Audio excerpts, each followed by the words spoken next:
And basically the concept of today is if you have a system you want me to build for you, just put your hand up, put it in the chat, and I will literally help you build a system today. No excuses.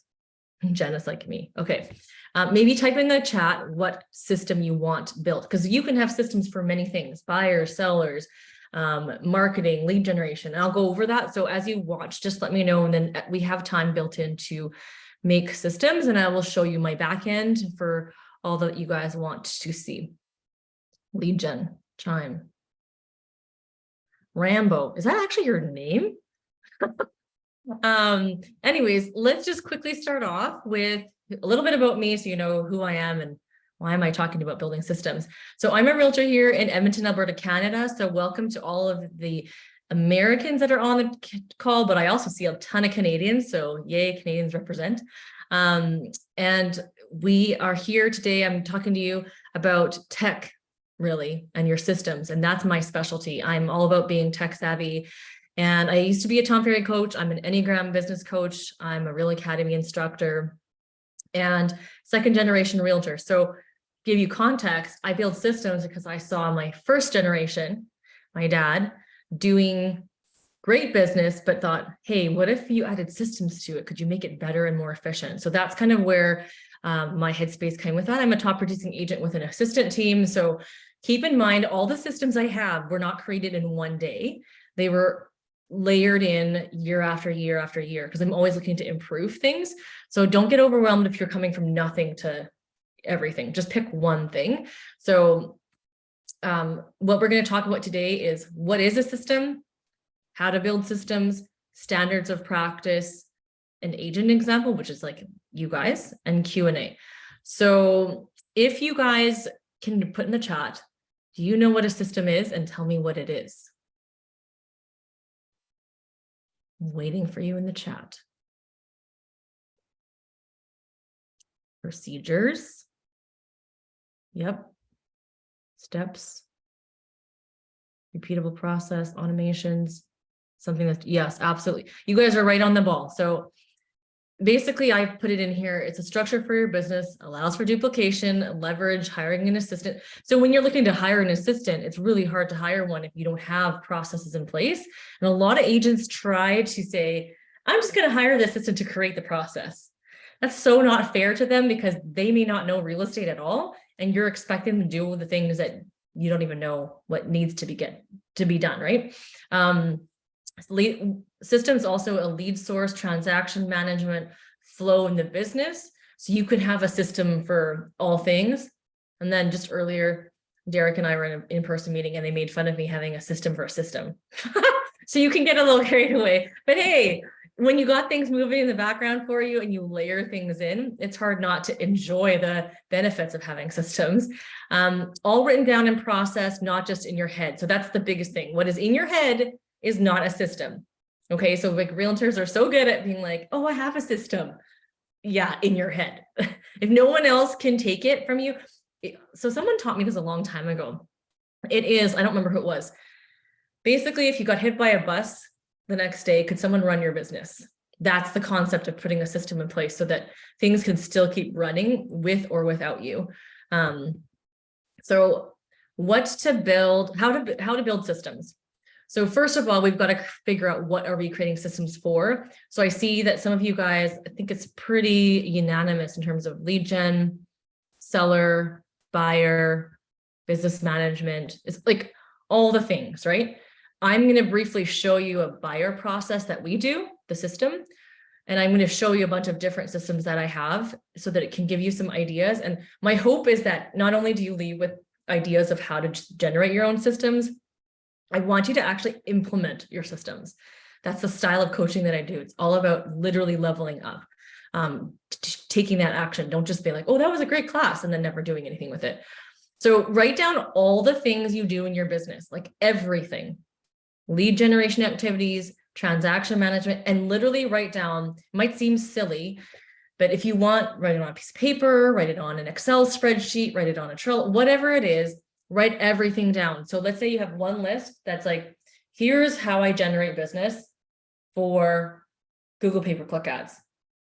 Literally step by step, like I put $500 into ad management spend. I do this, I assess this, I have chime, whatever, like literally write all the things down. It might seem basic, but do that. Same thing as a buyer. When I get a buyer, this is what I do. I show them a house. I write an offer. Okay, clearly there's more steps. So you need to go back and go, I don't just show a house and write an offer. What are the steps to setting up the showings, right? So do I use showing time? Do I use some sort of platform to show? What do I use to communicate with my clients with? Do I do a buyer consultation? Like you want to really piece things out. And then you can also see room for improvement. And also like, what are the things that you can assign to another person or an automation that you don't have to do? So you've got to create the whole thing down. So like I said, go from A to Z, all the way from the initial time that buyer contacts you, all the way to possession. And then what I do is I use, once they've received a house, I have a different process for once they become a client, and also have a different process when you're lead generating. So that system was just for the middle one. So how you build them is once you've got that whole list out, now you can see the technology that you use and what can be automated and delegated, like I mentioned earlier. So if you guys are using Chime, because a lot of you are using Chime, what CRM do you use? I use Follow Up Boss. What transaction management system? So what's technology that you use that can help you build a system? And I will show you some of the stuff here in a second of what we use, and also setting up Zaps. Who here is familiar with Zap? Can you just see it in the chat? No, yes. For some reason, I only see like 4 people or 5 people on this thing. Yes, yes. Nope. Zap is the bee's knees. It sure is. And I'm so cheap, and I like my assistant like set up different accounts so we can have 5 free Zaps for each account. Oh, Ian. Hey, that was her doing, not me. I will pay for things. The Asian coming out in us. So anyways, let's figure that out. We'll send it. And then what can you automate? What can you send out automatic emails? Are any of you guys who here is doing pay-per-click ads? No. Okay, well then we won't talk about pay-per-click ads. We'll talk about Sphere and how to keep in touch with them, because you can set up automatic emails with them as well. And you can automate tasks. And my whole reason why the system works is this can work while you get really busy selling and going to appointments. You're able to actually make sure that something is still running in the background to nurture your clients or just keep in touch with your clients. And it's prompting you. So it's still giving you that ability to leverage yourself. So let me show you my standard of practice. Now don't get overwhelmed. I use Trello. And so this is just, one second. I don't know if this is gonna, oh, I have to make this go down. Okay. Does anyone else feel like when someone sees the background that it's like you're looking into my messy room? That's what it feels like. I should have cleaned it up. All right. So on my Trello board, I use this on a daily basis to track myself on tasks of, look, I'm not doing a coffee meeting. I'm meeting with you guys right now. So these are kind of my to do today, doing done. And I have my SOPs, standard of practice, all here. So when I launch a listing, here's all the things that I do at pre-listing, day of listing, active listing, like what are we doing every single day? So this is just like a starting point of like, what am I doing to send a CMA to my Sphere? Like, what does that look like? I put all the steps in here. So this isn't even like, you see how basic this is? Like, it's literally the steps of what it is. And then I can either assign it to someone, or I can, like my 12-year-old helps me out with sending CMAs. So that's why we have all of these things laid right out in basic. So that's easy. Here, SOP for media days. This is like when we do listing photos. I have my shot list. So we want a ton of shots, not just the traditional listing video, but I want TikTok and short form video. And like, this is just to remind me of all the things we need. content to be created while we're there. So this is kind of, again, your standards of practice can look different for whatever topic it is. This is the buyer process. Paperwork, Slack, showing time, set up inspection, sewer scope, pending sold. So this is very basic, but then I'll show you my assistance board here. So this is how like she was able to train as well, right? Because it's got all the steps here. Let's skip the listing one. So when it's a buyer, if they're active, it shows you every little single step of what they do. And then we actually stuck in, oh, it's not in here. Some of these in terms of like how she's supposed to do stuff has a video link, and then she can find out like how to complete a purchase contract on the deal card on Follow Up Boss. Click this link, and then a video opens up on a different screen. Right here. So it's a Loom video of literally how to do this step. So if you're looking at hiring an assistant, this is really key, that even if you're not there yet, just to keep running tallies of what you're doing and making it really easy so that people can see all the steps. Now, I feel like I might be losing people. Biggest problem is starting with these lists and steps. Otherwise, it seems like a mountain to climb that keeps getting put off. Okay, so Graham, what would be more applicable to you, a buyer or a seller process? Because maybe we can just start with everybody on that to start with those lists. I mean, both, to be honest, but I don't know. Okay. Sellers, you could pick if you had to pick one. Oh, buyer. Why don't we do buyer? It's easier because for my seller stuff, I have a lot. And so it might be even more overwhelming. Okay. So let's start with buyer. Now, every one of you guys operates in a different state, different country or whatever, right? So what I would like to see you do is just take a pen and a paper or your device or whatever, and just, what is the first step? Graham, can you answer me that? What's the first step when you meet a buyer? Do they call you? Do they email you? What do they do? I mean, I do a lot of online marketing, so I get a lot of leads off Google, and then they get pumped into my CRM, and then I have an ISA that calls them. So I guess it depends, would be the question, would be the answer. I guess so. You mean more from when they become a client, or do you mean when you get a lead? Yeah, we're Like talking about what's not the lead side, but the buyer. Once they become an actual buyer, they say, okay. "Hey, I'm gonna buy a house." Yeah. Okay, and then so just to be clear, do you mean from when they like write an offer, or from when you start showing them homes, or So start right from like, I want to buy a house. So what is the first step? The first step is what I try to do is get them into the office for a buyer consultation. Absolutely. And then what? Then we sign them to an exclusive buyer representation agreement. Then we send them to the mortgage broker to get pre-approved. Once they're pre-approved, we start showing them properties. Okay, so did you write all those things down? Nope.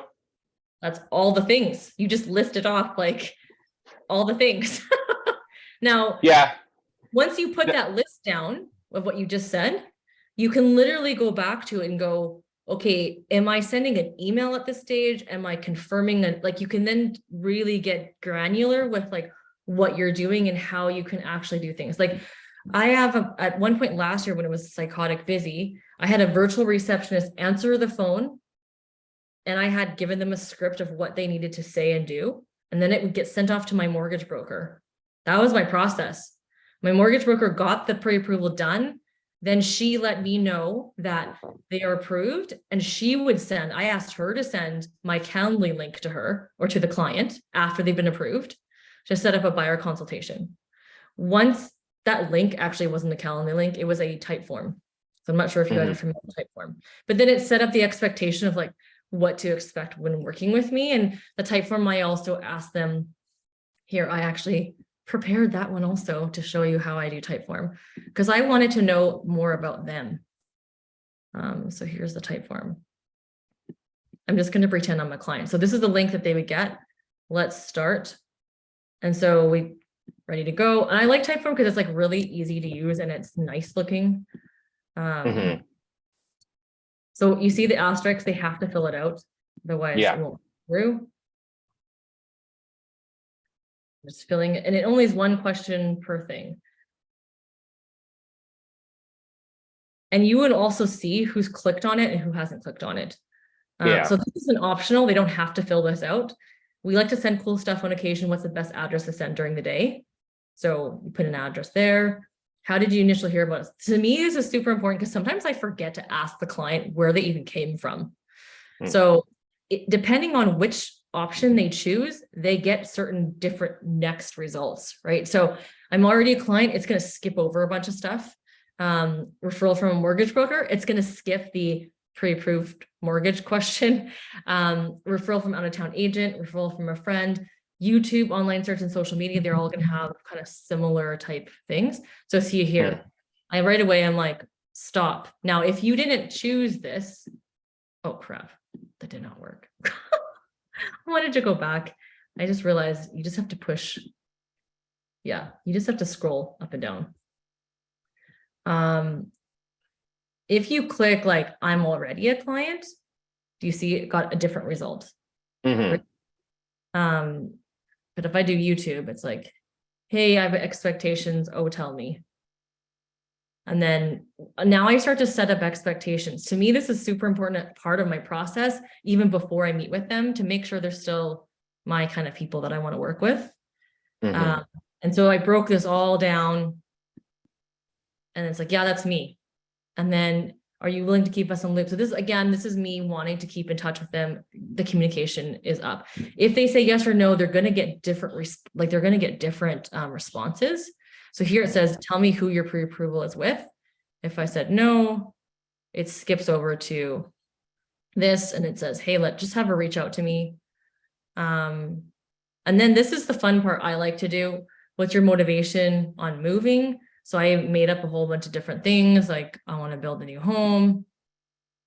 Are you looking to sell a home in addition to buying? So if I said yes, it's going to kick them over to the selling side to make sure I ask them all the questions there.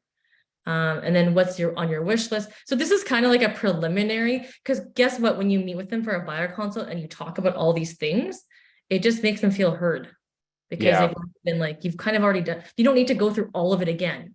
To me, this is just helping them. Maybe my motivation is because I want to get closer to schools for my kids. And then I could put some communities here. I don't know. I'm just randomly putting whatever.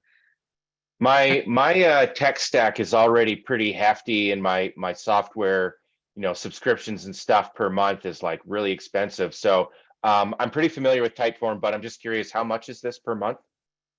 I don't know. Oh, you got to check with it. Ian, what do you want to, do you have something to add? Yeah, so let's say somebody calls you out of the blue on a Sunday afternoon, you're with your family. Do you just send them the link to the Typeform so that they can go through the process so they can be integrated, or do you have another process? Do you want the complete honest answer? Well, yeah. It's Sunday. I don't answer my phone. Ooh. So I actually don't answer the phone unless it's a client on Sunday. However, let's say someone's calling me on a Monday and the same scenario, I will say to them that I'll send them a link to book an appointment. And then that's the link they get. I said, there's going to be a series of questions I ask you. You can fill out an appointment, and I do, depending on how much time I have to talk to them, I'll probably actually send them over to the broker first. It's just like, it's become habit for me to ask them if they've spoken to a broker yet and whatnot. You mean the mortgage broker? Yeah, sorry. Yeah. And then they would then fill that form out. Now, when it was really busy last year, I wasn't so good with that. Like, I didn't send the Typeform because it was so crazy hectic. And what was happening was it was just bare minimum, get to the mortgage broker, set the appointment, and go from there. So that one piece of our SOP fell to the wayside. But that's another good thing about these SOPs, is at the end of the year, you can go back and say, what can we do to be better this year? Oh, this SOP is falling apart. Or we would not be really good with asking for feedback at the end. It's like, why are we not asking? How do we build that into our system? Thanks, Nate. Melody, a question on that. Is there, have you ever had issues with people like starting and then not completing? And does it capture like partial information so that you can follow up with them? Or, what is your, so in the back end, it does show you that it's not completely filled out. And if it has partial, it will show you some of that. It also shows you like how many times that link has been clicked. and how many times has it been fully completed, filled out? So obviously in the ideal world, everyone would fill this out, right? But we all know that not everyone does that. So we do this because for me, it also gauges what kind of client I'm getting, right? And so when I meet with them for the buyer consultation, it also gives me that ability to really vet them out. Maybe I'll give them a benefit of the doubt. Maybe they're just super busy and didn't have time to fill it out. Okay, well now I'm going to try to build this rapport and see if I still want to work with them, right? Because the consult doesn't mean I'm for sure going to work with them. And I do say that, like, let's have a meeting so you can see if you want to work with me and I can see if I want to work with you. And when you say that last half, they're always kind of like, what do you mean you want to work with me? But it's real. So anyways, the standard of practice for us is that gets sent. Then the next thing is in the consult, we talk about the buyer agreement, the exclusive buyer contract, we get them to sign and why I work with that. The next step of that standard of practice is I go into Follow Up Boss and I trigger a action plan that I've created. And I can show you guys that if you want. You guys don't have to use Follow Up Boss. You can use Chime or whatever has your action plans. I just use them for workflow processes. So it's like I trigger that, and what that does is it automatically shows it sends a task to my assistant to send paperwork. It sends a task to me the next day to follow up. It sends an email to them introducing that person. So it's all an automatic thing. And then when they go pending, I also trigger an action plan of they're pending. Now all these things have to happen. So does that make sense in terms of you can't build these out if you don't know what the processes are? So I'll just show you quickly the action plan that I have here. You guys see it? Right, so this is the back end of Follow Up Boss. So you can see here, I have labeled it 0, 1, 2, 3, 4, 5, all the way till possession day. Okay, so here you can see that some of these action plans are literally just to change things. So this one, it says change stage to hot prospect and no paperwork trigger. Because let's say I met with them, but I didn't want to send paperwork. This is why we would use this. I don't typically do this, but we wanted to build something because guess what? Probably if I'm setting up Slack, this one was probably set up because of Sphere. Gotta love our friends, right? Sometimes they make the exception where I will start doing things for the Sphere before I do the process, but they're still technically in a process. They're still in this. You can see on the second day, follow up to send paperwork, right? Yes, Ian. So you might answer this later, I'm not sure, but do you use Slack for your clients' communication or only for your team's communication? Clients. For clients, I am very curious about how you leverage that. So you have them join a Slack channel. I create the Slack channel. Yeah. And you'll love this, Ian, the free Slack. So I don't have a paid account, it's free. No, I get it. I use Discord and it has similar concepts, but I've never thought of doing it for clients. Yeah, so for clients to keep everything organized and sorted. I can show that to you guys. Maybe when I get to that in this part of this SOP, then I'll show you what it is. That's like level 9 training. Yeah, I know. Kind of confusing. And so, Melody, just really quick, sorry, with Slack, like, is there any pushback or anything on your clients from adopting that? Because it's, a lot of our clients are not that techie, and they're not really super high communicators like a lot of realtors are. Has it been working well for you? Or yep, I just set it up as an expectation in the consult, just like electronic signing, right? Like nobody has. I mean, obviously, you guys are all like, of course, they'll sign electronically. Well, guess I was the first agent in my city to use electronic signing. I don't know, 13 years ago. It was people were like, this is weird, but I always staged it with my clients that this is what we're doing, and they never questioned it. So I think it's just a matter how you pose it. Now, buyer one, this is the next one. It says hot prospect. Now these numbers here are just for me to know what order they go into. Hot prospect and send paperwork. So this is like I've met with a client and I'm triggering it. Let me just show you what I mean by triggering it. This is cool because I use Follow Up Boss too, but I haven't really, I've only been using it for about 3 or 4 months. So I haven't really dove into the action plans and customizing it too much yet. Yeah, and this is not a traditional way that people use Follow Boss, right? So here you can see the action plan button. I literally will click start, and then I will choose, well, that's interesting that the other one didn't show up. Hot prospect. So I want to click this, and my assistant's going to kill me. She's going to get all these emails and tasks. But you click activate plan and see, look, now there's 8 tasks that just automatically popped up, and they're all tasks for her to do, not me. And then it literally pumps out what she needs to do. And oh, this one doesn't send an email. There is one that will actually send an email out, but I just wanted to show you what it looks like. And when this is running, it shows you running. And when it's completed, you'll see the completed one. So it's good for me to see as well. Also, I don't know if you noticed, the buyer tag automatically got loaded up, because that's one of the things we set up in here. So that's on this back end here. This is what we just triggered. Add 2 tags to a person. So set up Slack and buyer. So the reason we have the tag set up is because then my 12-year-old goes into Follow Up Boss, looks at the list of set up Slack, and he can see all the info that he needs to like set up Slack for. Your 12-year-old? Yep. Yes. That's your assistant? No, Christine is not my 12-year-old. Seth is my 12-year-old. I have an actual adult assistant.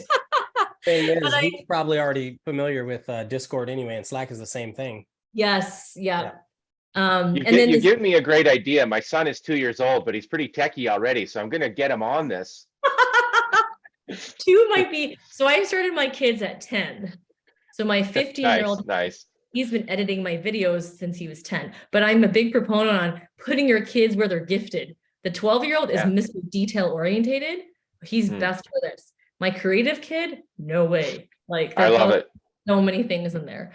So this email goes out, the buyer welcome email. So you can see this is what it says. Hi, contact name. Thank you for meeting with me. Just want to introduce to you my assistant. And oh, that's nice. We have to fix that. This is not her anymore. I haven't held a buyer. I've been focusing on sellers this year. She will be sending you paperwork shortly. And then I have a video that I incorporated from YouTube about buyer brokerage agreement. So it's like, why would you sign buyer brokerage agreement? And then, so that's the email that goes to them. Pardon? It says buyer bro. Yeah, well, that's because there's a red play button on it. Glad what you. Market are you in? Pardon? What market are you in? Oh, I'm in Canada. You must have come in after my intro. I did. Yeah, I'm in Canada, in Alberta. Oh, I'm in Calgary. Are you in Calgary? Oh, yeah. No, I'm in Edmonton. Oh, nice. Okay. Yeah. So yeah, so this is this I just like because now it auto sends that. It's introducing. I don't have to remember do all these things, right? Because I just trigger it and it just goes. These are tasks that for my assistant to check if it's an out-of-town agent referral. So she remembers to send out paperwork, send out buyer paperwork. So when you see Seth supported, that is literally Christine going, I don't have time to do this. She'll put a Trello card for Seth and he'll do it for her. Disclosure docs. I'm really anal when it comes to disclosure. So I want to make sure they see all the disclosure documentation. With our province, they want us to technically disclose like radon and all these things that they just need to know it's available to them if they wanted to do these inspections or whatever. So I talk about it briefly in the consult, and then we actually embedded those PDFs into our website, and the link is in that email. And people then I can see on Follow Up Boss if they click the link, and I do ask them to respond back and say that they've read through it. So then I have record that they've read through it. And if they haven't, then I know just to bring it up later. And then this is just more of our processes for the second stage. And once they sign paperwork, then they get the active one. So these are manually triggered. You can set up automations where if you look at my deals, I can drag people over.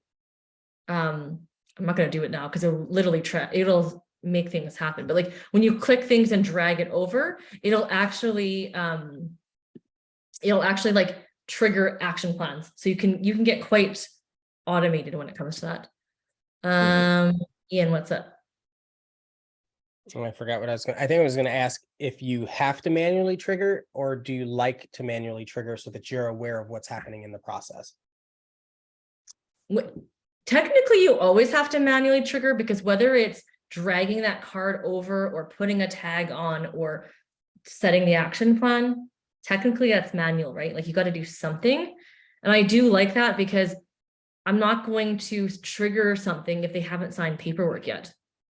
So it's my assistant's way of knowing as well, if paperwork hasn't been signed, all these tasks don't just all show up.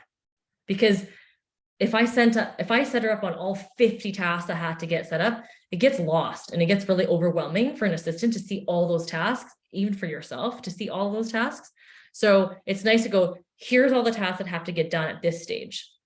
And then, okay, they sign paperwork. Now here's, same as for my listings.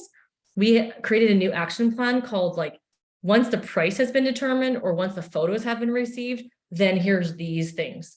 Because at first she was getting all the tasks, but then it was like, well, I can't do those tasks until the photos are here. So then we just sit there. And I don't like it when tasks sit there, because I feel like you almost forget about them. You learn to ignore them to the point where they actually ignore them. And then now that whole process was useless, right? So yeah. Do you know if, so I saw that in Chime, I know you're not, you said you use Chime and Follow Up Boss? I use Chime just for the website portion. I haven't dove into the whole back end. Okay, so the question was going to be, does anybody, or do you know if you can also do the drag and drop in Chime for people? You can do it for transactions, but I haven't seen it for people. So Ian, that drag and drop was me. That's for transactions for Follow Up Boss. Right, that's what I'm saying. That's in Follow Up Boss. In Chime. But I made this into a people one. I just hacked it. I hacked the system. So if you can do it for transactions on Chime, you could probably do it for people on Chime. Hot. Does that make sense? Yeah. I can look at Chime later and see, play around. If I can figure it out, I'll Loom video you and then send it over. But yeah, I'm like the queen of hacks. No one tells me no. I'll just like, it doesn't do this. And I'm like, yeah, it does. Because these action plans I'm showing you are what people traditionally use them as. I think Colleen said, is this a drip campaign? Yeah. Like when you would set up a drip campaign to reach out to leads that you just met or were online and like, hey, 6 months ago or 6 months in, hey, are you still looking to buy a house? Like it's the same concept of the product, but I've used it to build in systems for my workflow. And then I also have it for, let me just show you for like Sphere. I call them 33 touches based on the Millionaire Real Estate Agent. And it's clearly more than 33 touches, but here it's like, this is just prompting emails, which by the way, I recently rewrote with ChatGPT because I was like, I don't know what to write. It just needs to be generic. It doesn't need to be specific, right? Oh, and this has not been re-updated, but I literally, my assistant's like, I need 3 new emails. And so I like went into ChatGPT and was like, I need 3 templated emails that I will send out to my Sphere. I didn't even have to say I was a realtor because it creepily knows everything. And I hit enter and it spat out like the stuff I needed. And I'm like, here you go. Here's my email templates you can plug in. And then with my action plans for Sphere, like keeping in touch with people, I add layers. So instead of doing one plan with all the things, if they don't have kids, I don't want to send them invites to the events with kids. That's not relevant to them. And then they're going to end up unsubscribing. I've had a complex when it comes to unsubscribes. I'd rather be proactive and get them off my list before they unsubscribe. That's my mission. So this year we actually are setting up a type form before we, when the clients are done purchasing with us, I'm going to ask them, we're going to update their newsletter settings so that we don't get unsubscribes. Because I don't know what that means. Does that mean you don't want to talk to me anymore? Or does it just mean that you just don't want to do it, right? I don't know what you slow clapped for, Rambo. There's a ChatGPT. Yeah. Huh. I slow clapped for repurposing the slow drip campaigns for your processes. Oh, thanks. I hope you guys can use it because that's literally what I did here. And with action plans with Follow Up Boss, I just created my own folders. And I think that you have to be really specific on what you guys want to do for your own business, right? Ian, I don't know if Slack has chat. I know Canva does and all these things. Maybe chat is also on Slack. I have no idea. There's also ManyChat. You could probably add on there too. And actually, there's something when you do pay for Slack, there is a feature when you set up something, it'll spit out like a whole intro of the things that to expect. So, oh, nice. I'm gonna have to track your brain on that because I actually want to figure that out. Let me show you Slack because you guys want to see it. I'm kind of going all over the place. I just wanted to show you stuff so you can kind of get some ideas of what to do, and then we'll. If there's a realtor here that wants to go through their specific one. Okay. So here is my Slack for, here, let's do this one. Oops. This one is a seller buyer. So I have, now how do I do all this? My 12-year-old sets up all the channels. We have a basic list of him to set up channels.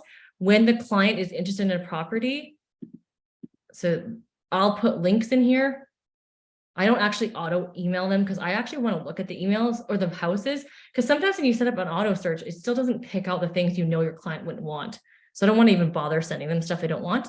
They get this, and then I create a separate channel. Now, see, look, because I'm on a free thing, it doesn't show me things that are older than 90 days. But here's one that's more recent. We will put in a screenshot of the area and also the listing information. And then I train my clients to talk within that channel all about that specific property. So I'll answer them questions on all of this, and it keeps it current. And then I tell them, this is your short list. As we archive them, this is either the things you left to see or you're still considering. So it helps the client keep themselves organized so that we don't have 500 houses, or they don't think they have so much more to see. I keep a running tally of their criteria here. So it shows you like what they're looking for. And so if they change their mind on things, we also have conversations in here. Because I'm like, hey, I noticed that you are sending me houses with no attached garages. Is that something that's changed? And that's totally fine. Let's adjust this criteria page. So it keeps that all organized. If they are wanting to look at builder stuff, it's here. You can create channels that are private that only you can see. So we have a private channel here, and this is where like the info on the house specifically goes into here. We don't share that with the client. And then this is to do with the selling side. So showing requests go in here, showing feedback goes in here, questions. So anyways, this is all to keep things organized. I don't know if that gave you some insight, Ian, if that made sense. And then when I'm done with the transaction, I literally will send an email that says, hey, just so you know, we're signing out now. We'll keep in touch with you via your phone, text, and email, so that they don't randomly come in here and start asking questions. And then we miss it because we've signed out of the workplace after the transaction's done. So that is what I do there. Let me just go back to Canva here. Okay, any questions so far? I know I'm covering like stuff all over the place. Yes, each workspace is per client. So if they're buying and selling, they get only one. And if they are selling and buying, then I'll preface it with the buyer tag and the seller tag so that it's not confusing as to, is it a buyer showing a request or does a seller showing a request? So, and it is all about teaching your clients how to use things. That's kind of what we do there. You should make a class on just, yeah, supposedly I should. Okay, so also if you guys have assistants, I would highly recommend that you sit down with your assistants and say, what is our process? And then you can actually figure out one thing to see if you can get rid of it. Maybe you don't need to do those things, right? Maybe whatever you random thing you're doing is like that. Neither one of us should be doing this. Let's just get rid of this, or delegating it. So Zapier, which I kind of briefly touched on, these are things where it's like, Chime, there's leads going into Chime for my YouTube. And so I don't want to have to manually input to Follow Boss. I don't want, in theory, my assistant could do it too, but what a waste when it just can automatically just be done, right? This one is, oh, once they've like filled out Typeform, it literally will enter into Follow Up Boss as well. So that we just created these templated things to make things more automated, but you can't do these things until you've written down your list. So what we can do now is if somebody wants to volunteer, I have my Remarkable, which you cannot see because of the dumb screen share. But let me know what it is and I'll write it down and we can kind of work through something right now. So who wants to be the guinea pig? It's your opportunity. Everyone's going to be shy. So Melody, I've been thinking about reworking my communication, I guess, drip campaign with my sellers and my buyers, more importantly my buyers, because I'm dealing with more buyers right now. Yep. In Chime. And just because I feel like the current drip I'm using, I don't know, I don't think it really matches kind of like my personality or characteristics, whatever you want to say. So I don't know if you have. So is this any advice for buyers? that? Is this buyers before they start to actually buy or during the process? These would be buyers before they're in the lead gen. process of buying. Yeah. Okay. So what I would recommend doing when you're working with buyers, how I would do this is you want to find out basic information. So you would set up a drip for 6 months plus out. Hot prospect is less than 30 days, like kind of categorize it in that urgency sense. Mhm. Then once you figure that out, then it's like, okay, how often do you want to be in touch with them? I'm gonna sneeze. Do you have it split out like that already? Excuse me. Bless you. Do you have that? Do you have it split out like that already, or? Yeah. So the timeline. So I have, a hot lead is somebody that's like looking right now. Okay. Warm is somebody within 1 to 3 months. Cold is right now, I think 6 to 12, and then I have another one in between 3 and 6. Obviously, that doesn't have to be that way. That's just how it's set up currently. And then what are you doing for hot leads right now? Like people that are looking to buy right now. Yeah. So I'm assuming these are looking to buy right now, but they haven't signed an agreement with you. They haven't actually like formalized a working arrangement with you, right? Yeah. So I'll consider them a hot lead if they're communicating and they're actively wanting to look at houses, and they've agreed. They're either pre-approved or have agreed to get pre-approved to go look at houses. Okay. And so what is on your plan for that one? So basically from in terms of like my tasks, you mean? Like, So or when you what's have a being sent hot to them? lead, do you apply anything to them, or is it just all in your head to remember to keep in touch with them? I have smart plans in Chime. And basically the smart plan, the way it's set up is I'll have tasks related to viewing homes, such as ensuring that their criteria is set up correctly in Chime, as well as the MLS notifier. Yeah. And once they choose a home or decide to write on a home, then I have a check mark in that smart plan. And when I click it, it changes the smart plan and adds new tasks, such as basically offer accepted. So upload paperwork, get lawyer quotes, all that kind of stuff that involves your tasks the are buyer process. good. Do you have emails to keep in touch with them as well during the process? No. So that's like right now, I'm doing that manually. Okay. So I would recommend, what are the emails you want to make sure you give to your hot prospects, right? So before. Yeah. Okay. What Yeah. things do you want to communicate with them? Even like I think you have a YouTube channel, right?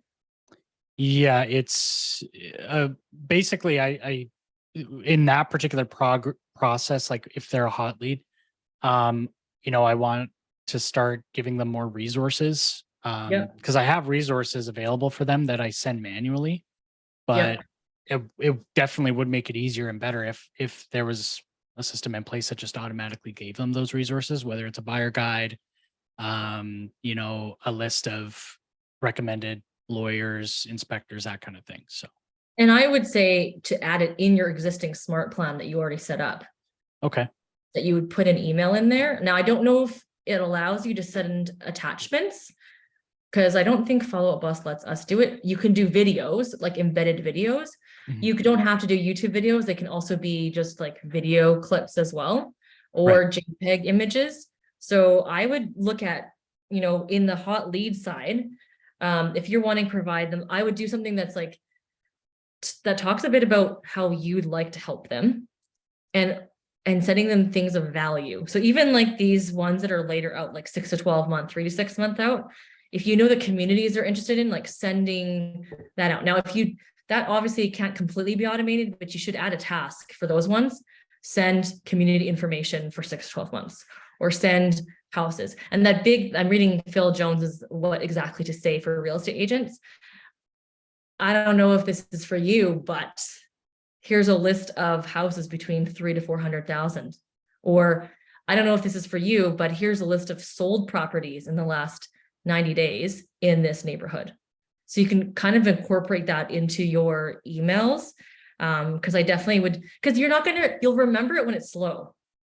And then when it gets busy, you'll forget. And then those people that could have become your clients kind of drop off because they feel like you're not connecting with them anymore, even though it's not necessarily the highest and best use of your time to actually like constantly email them if they're actually not looking for 3 to 6 months. But you do want to make sure you're keeping in touch. I just don't like the aggressive, are you still looking to buy? Are you still looking like, it's just, yeah, no, I hate that too. Yeah. That's like the last thing I want to do. Send those things. You can send other things, right? Like you said, and if they're a hot prospect, like I put a video on like, why would you sign a buyer brokerage agreement? You could attach a video of like, why would you use a realtor when buying a house?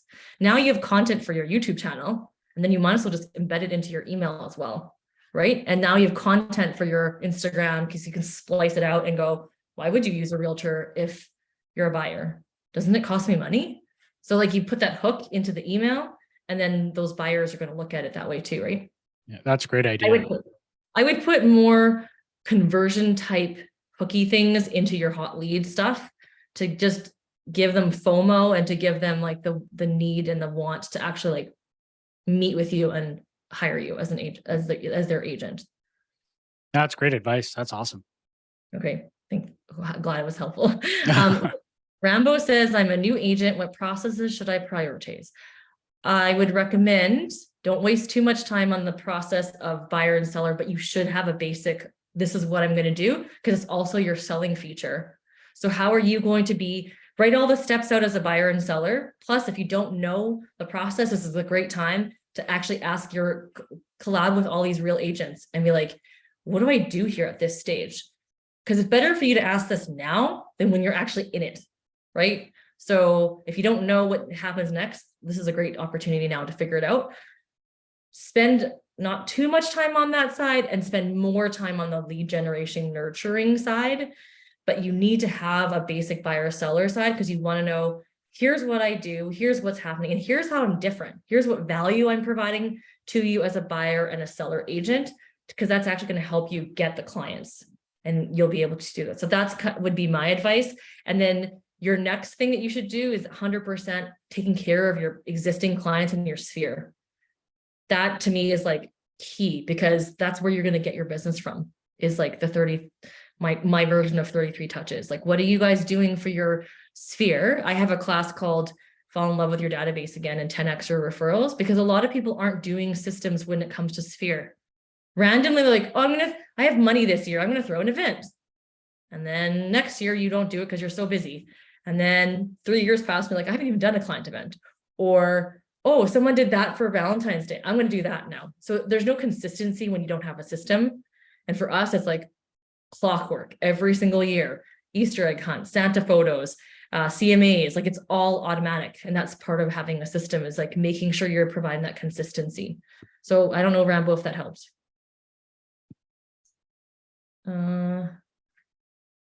Is anybody else It definitely got helps. any Thank you. questions? Okay. Anybody else have questions? I hope this was helpful. Is it like, send me in the chat if you're looking for an actual, like, what other things that you didn't get answered or you're expecting, because I'm happy to like show you some more stuff. And if you don't have Trello, for example, just use a piece of paper and a pen and just write. You don't need technology. You don't need to find all the finagled things. I just happen to, that's what we use. So I just put it all on there. Okay, if this was helpful, can you like give me a thumbs up or something so I can know? You guys are really quiet on here. And let me know if there's anything else. You can find me on Workplace to shoot me a message. I will be putting this course is also going to be available for replay on the learning management system. Oh, there's Slack going away. This is, I usually have it shut off during a meeting because it bings at you and a client messages you. So thank you guys for all attending, and we will see you next month. I'm doing another class and I can't remember what it is. There's one on short form video, but I think that one's in April. I think next one is about, content creation. How to plan out your content. Because I plan content out 1 month to 6 months in advance. It's how I get it done. So, and ChatGPT is your friend. Just don't like copy completely and paste it. Like I do add some stuff in there to make sure it's online, but man, does it save you a ton of time. Yesterday, I like had blocked off the day to do content planning and I was done at 1:30 and I'm like, wow, that literally saved me time. It would have normally taken me to like 3 or 4 o'clock, but it was chopped off a bunch of time. So thanks so much. Oh yeah, Casey, if you want, I think I can just send me a message and I'll send you a link of all of my classes just so you don't miss out on it, because they don't create the Zoom link until like a week before. So if you guys go into my LMS, I'll send you that link. It'll actually help you register for the classes that are coming. Thanks, guys. Yes, Colleen. Do you want to, I'll put my email here. Just send me an email because I don't think you're on Workplace. Then I can send you the link. Thanks so much for coming, guys. Bye. Thank you.